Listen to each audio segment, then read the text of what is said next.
department has always strived to feed our children the best way that we could. And when this became the COVID. Okay, hold on just a second. Just one.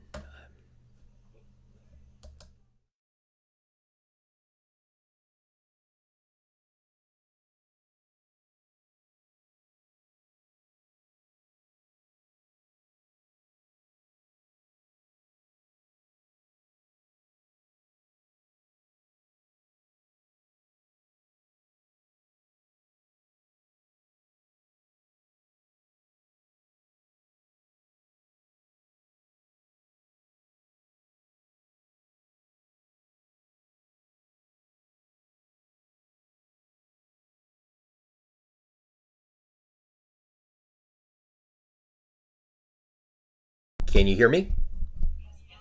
Okay. All right.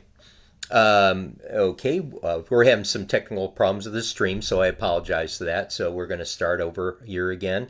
Welcome to the Bill and Kelly Show. With us today, we have two representatives, the Lake Station Schools Lunch Program. We have Teresa Keitzman, who's the Director of Food Services, and we also have Kelly Kostelnik, who is the Senior Manager of the Food Service Program at Lake Station. Well, welcome to our show, ladies.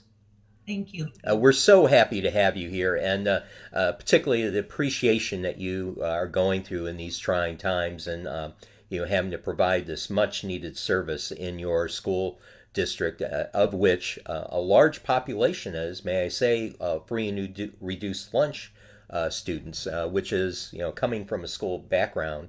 I know is trying, both financially and providing those services.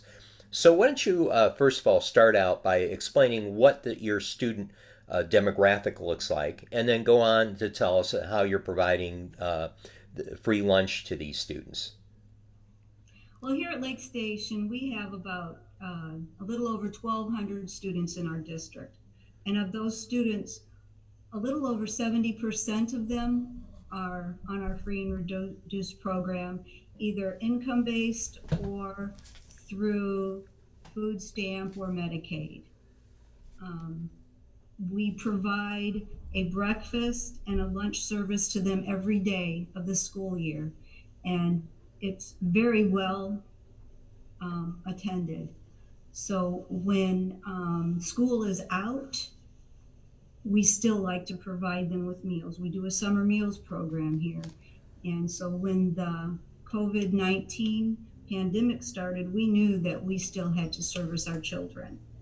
So I took my managers and we had a meeting and brainstormed and thought, well, how can we do this? How can we make sure that our students are still fed? So, like many districts in our area, we're doing a grab and go. We have the girls in the kitchen are packaging one breakfast and one lunch in one package for each student. The site is a drive-through site. So we have meals provided at Edison Junior Senior High, and the time frame is 11 a.m. to 1 p.m.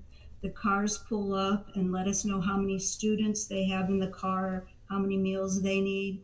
So it's lunch for today, breakfast for tomorrow. Mm. We also have two mobile routes that we service children that possibly can't get to Edison Junior Senior High. We have Route 1, which starts at Hamilton Elementary School at 11 a.m. They sit there approximately 30 minutes, also a drive-through.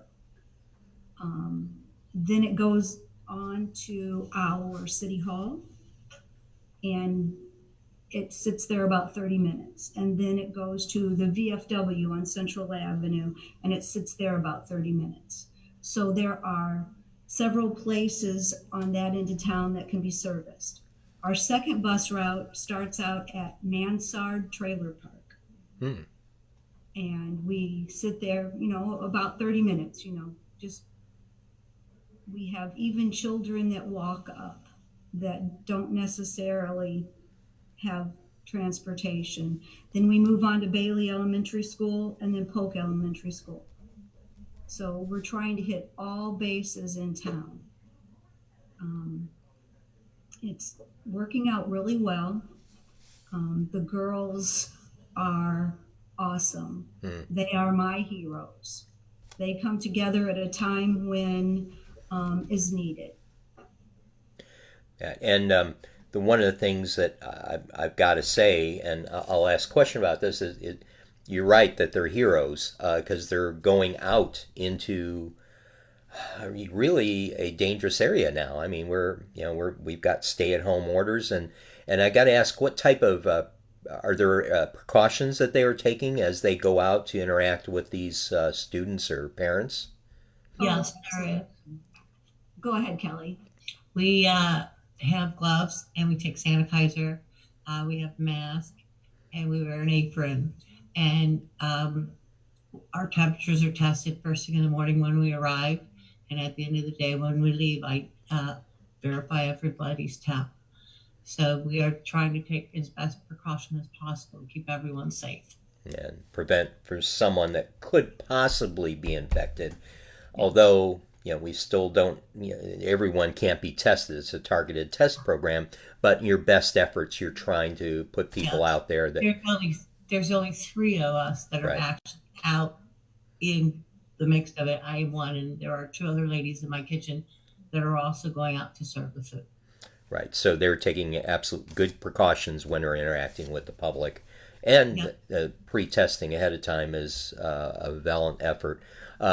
One question I had that just to clarify a bit, you said that on serving, did I get this correct, that when you give them their meal, they're getting the lunch for today and the breakfast for tomorrow? Did I get that correct?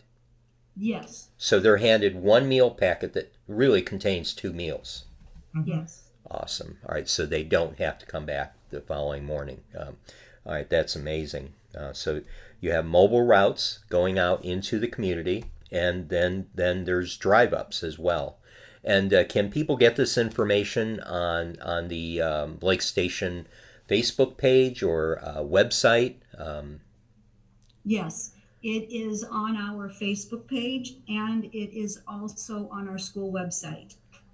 When we first started the program, we were actually putting little notes in the meals that we sent out to let them know where they could possibly pick up a meal. Right. And we will get this out as well. By chance, someone may be out there that didn't get that. We don't know, but we'll try to get this information out for you as wide and spread as possible. The other question I have is I wanted you to speak a bit about how this program works and how Lake Station Schools hopefully gets reimbursed for most of it. And I emphasize the word with hopes because it is all in the good faith effort. Is that correct? Yes, absolutely. It's Indiana Department of Education Nutrition Division has been wonderful to us. We're all set up and keeping our fingers crossed that everything goes well. And when we get our claims in, that we will be reimbursed for it. Great. Boy, hats off from our show to you ladies who are serving out there, making sure these kiddos are fed well, and because it is a problem in a impoverished district like Lake Station. It is an issue, because a lot of people just don't understand that have the means that these kids may not have access. Their parents weren't really planning for this, and quite frankly, even if they were employed before this started, chances are they're not employed now. And so their ability to get meals is being hampered. I know that the Food Bank of Northwest Indiana is in their best efforts is helping out. But anyone that's providing this service, it's a valiant service, and again, hats off to you ladies for doing this and making sure it runs well. The hearts go out to you guys. Stupendous effort. So we're hoping, that this. But even after school ends, you have a summer lunch program where you're going to continue this. Is it this? Sure are. Is it the same deal? Is it the lunch today and breakfast for tomorrow, or do you just do a lunch? Well, we really don't know yet. It's we're playing it by ear, depending on how long we are actually shut down. Hmm. But even once we do get back up and running, we will make sure that we are providing breakfast and lunch to our students. Amazing. That's great. Um, well, we'll maybe touch back with you after the school. Well, the school year is out. The kids are home e-learning now.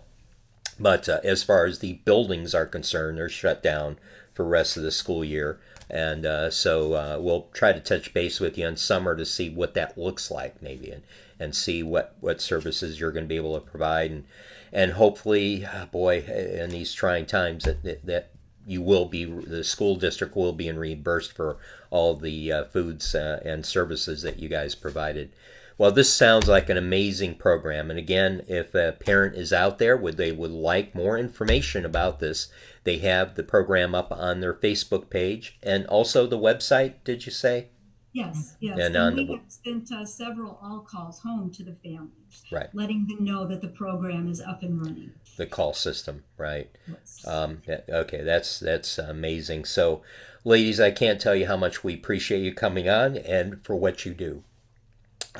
Just amazing. And I come from a school district background. I was at Valpo for quite some time, and I know, and they didn't even nearly have the population that you had, although it was climbing. And this student population, unless you do something for them, they don't get fed. So hearts out to you guys. I can't say that enough. Is there anything else you want to tell us about before we leave? Like I told my parents on Friday, the sun was shining and I'm feeding kids like couldn't get better. You got that right. And boy, thank you again for what you do. Thank you. So with that, unless you have other information to share, we'll go ahead and close out the show. And guys, we appreciate everything you do, and keep up the great work because those kids need you. That's the only thing that can be said. Absolutely. Thank you so much for having us. Oh, thank you. And with that, we'll say goodbye for now. Have a great day and stay safe out there, will you? You as well. Be well. Thank you.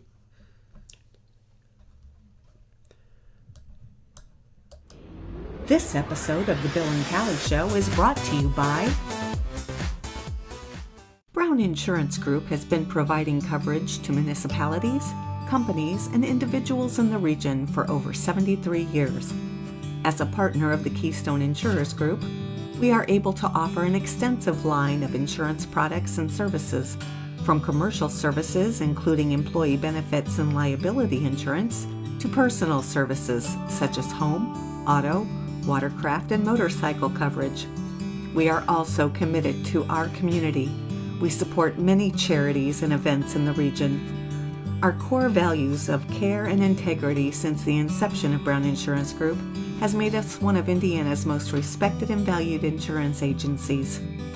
To make an appointment with one of our experienced specialists, call our Highland Insurance office at 219-972-6060. Brown Insurance Group. Small town values, big time resources. Going beyond expectations to protect you and yours.